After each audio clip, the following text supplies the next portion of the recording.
Matote 1512 metų lietuvišką pusgrašį ir ant jo užlašinsim koncentruotos citrinos rūgšties tirpalo iš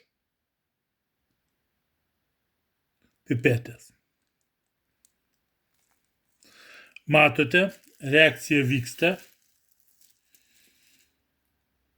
Žaliosios apnašos, o ten yra vario druskos, reaguoja su rūgštimi, išsiskiria vandenilio burbuliukai ir monetos paviršius bąla. Tačiau tuo pačiu dėja bus panaikinta ir monetos patina.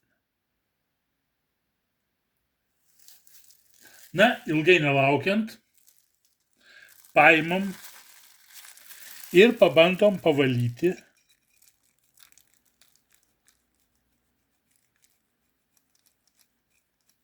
monetos paviršių.